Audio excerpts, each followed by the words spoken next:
Howdy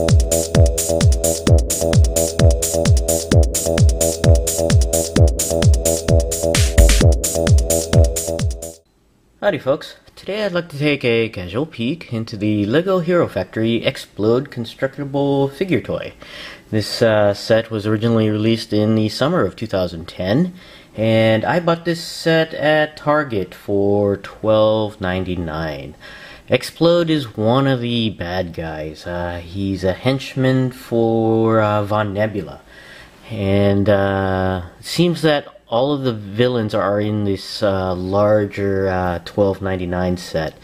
There are no villains in as a starter package. Taking a look at the package here, you can see Xplode in a red and yellow color, and he has 45 pieces. And you can see here from the makers of Bionicle characters. I guess it's not from the makers of the Bionicle storyline. I don't know why they put characters at the bottom there. On the back of the package here, you can see Xplode doing battle with Bulk.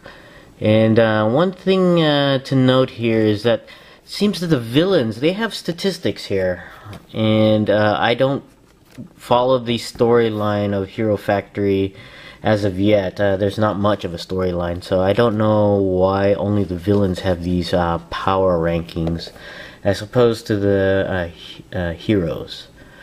Are these? I don't know if these are villain specific ratings or not. So, and you can see here he has this I guess gimmick here that shoots this ball of, I don't know, an explosive ball. I don't know what it is. But it's colored green. You would think it would have been colored red, but no, it's colored green. So let's go ahead and open this guy up, and we'll be right back. Okay, we're back, and we have Xplode out of the package, but not assembled yet. We'll go over all the items that come in the package. First set of items is this insert. Basically a warning choking hazard to be inserted in the building instruction. And I got two of them, one here and one folded one. And it's kind of interesting is if you look on the first page or second page of the instructions, the same warning is right here. The only thing that's missing is the English version of the warning, even though they printed the other languages here. So I found that kind of interesting. This is the instruction manual on putting Xplode together on there. It's pretty detailed and not too difficult to put this guy together. With all, all these steps here. Basically, just going through the, that's interesting. I guess that's a projectile hazard there. They're worried about the ball hitting, poking out an eye. I'm really more worried about these spikes poking out an eye than the ball. And we'll get to those spikes in a little bit. And there's a content listing there of all the items. And some advertisements for Hero Factory on there. Basically it. Some previews. You have Surge, Thunder, and Breeze here. And the Lego Club and Nielsen. they don't limit themselves to TV. They also do Legos, it looks like. But that's the instruction manual. Next thing we'll look at are the individual parts that come with the Xplode set. You have the basic body frame here for the joints for the head, arms, and legs on there. It's pretty basic for all the Hero Factory figures so far on there. We have this, I think this is either a tail or a weapon. I think it's more tail than anything else on there. Then you have these soft plastic spikes. They come with three of them. They're a combination of red and yellow, a basic gradient color transition from red to yellow. And these are, even though they're soft plastic, it still looks like you can poke out an eye on this thing. So be careful, kiddies. You don't want to be jamming this in any eye sockets. Like I said, it comes with 3 of them on there. Then you have this bag here of little parts on here. They look like socket joints on there. Pretty neat. And then you have a bigger bag here of all the parts of the body. The mask is in here. Let's see if I can view the mask and the head, which is a yellowish greenish translucent color. You have the exploding ball and some other joints as well and other parts. And we'll be back and have Xplode put together, and stay tuned. Alright, we're back and we have Xplode finally put together, and it's a nice sizable Hero Factory villain. For size comparisons, we'll go ahead and line them up against one of the heroes. Let's try Bulk here, and as you can see, Xplode is a little bit bigger. He's more, not massive, but wider than the villain. Not too much taller, just a little bit taller. Even if you straighten him up, he just is about an inch and a half taller than Bulk here. But with all the spikes coming out of this guy and the longer arms, he's more widespread on there. Let's go ahead and take a look at some of the accessories that come with this Xplode character. And we'll take a look at his axe here first. It's actually kind of neat. On there, he's got these spikes going on, and a spike at the end of this axe here. I originally thought this was a tail, and I guess if you do your own or mocks, you could probably use this as a tail to a figure. But for Xplode, it's his axe on here. It's kind of neat. It's got that red to yellow color, the gradient color shift there. It's pretty neat on there.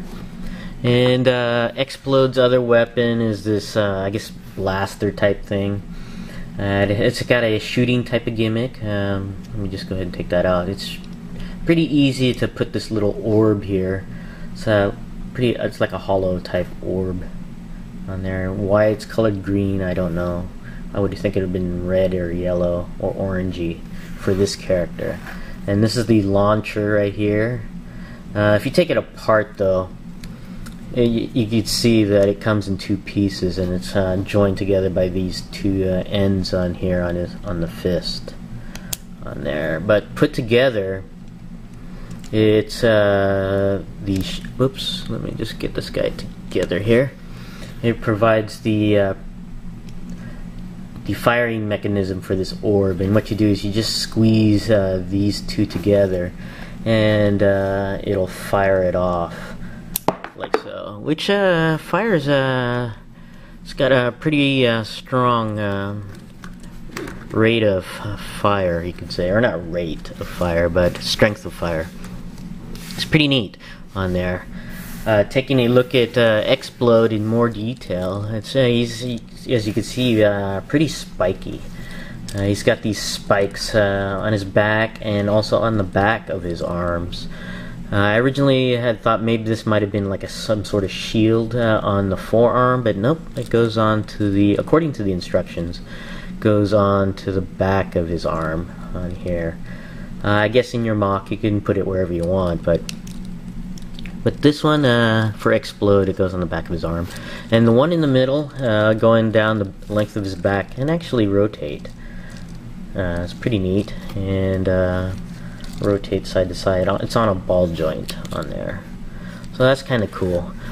Taking a look at Xplode's mask here, it's actually kind of neat. It's a nice evil-like, sinister-looking mask. He's got these spikes going over here, and also spikes on the top of his head on there. The location of his head in relation to the rest of his body makes him look a little hunched over. You got this extended neck going on here, and it ends in a ball joint for the head. So he's got that hunched over look for this villain here, which is pretty neat. Also, it's not one single color of red for this figure. There's actually two colors of red. You have the main red here, like for the helmet and the hands and legs, but in the chest area it's a darker maroonish color red, and also in some portions of the upper thigh here. It's kind of neat on there. So he's not entirely one single color of red. And of course I pointed out the yellow in the spikes, which is kind of neat. He's got these armor things on covering his upper thigh here. He also has these on the, I guess, covering his ankles. And on mine, they're pretty loose. I don't know if it's loose on every Xplode character, but they're pretty loose on mine. So they kind of rattle around. So, which is okay on here. Going over the articulation for this Xplode. His head is on a ball joint on the neck, so you can go in all sorts of directions, all the way around, up, and even down, all the way upside down if you wanted to. The back of this helmet here prevents from him looking straight up, but if you put it at an angle, you can actually, if you wanted him to look straight up, you can turn that way if you wanted to. The arms are on a ball joint, so they go all the way around, they go out and in, and rotate as well. The elbows rotate on this ball joint here, go up and down a little bit. The joint here prevents it going all the way up over here. The wrists are on a ball joint, so they go in all sorts of directions. Kind of neat. The legs are on a ball joint as well, so they go in all sorts of neat directions. And it does have knee articulation, which is one thing these villains have, is the knee articulation that the heroes don't have.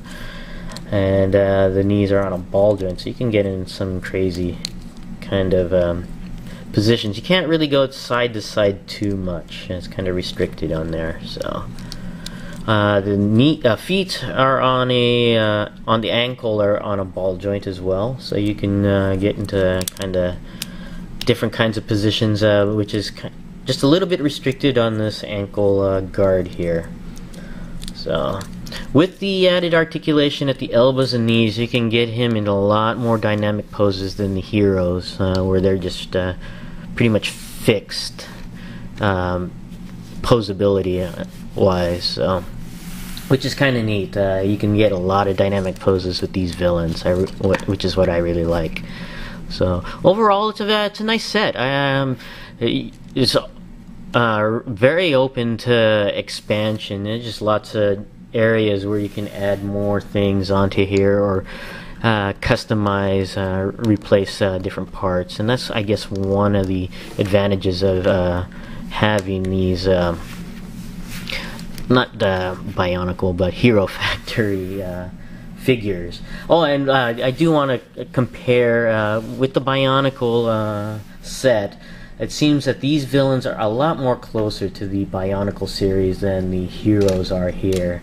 The heroes do have this unique, more unique look with the helmet and torso, but the villains seem to be a lot closer to the Bionicles in style on there. So, but this is my casual peek into the Lego Hero Factory Xplode figure. Thanks for watching, and I'll see you guys next time.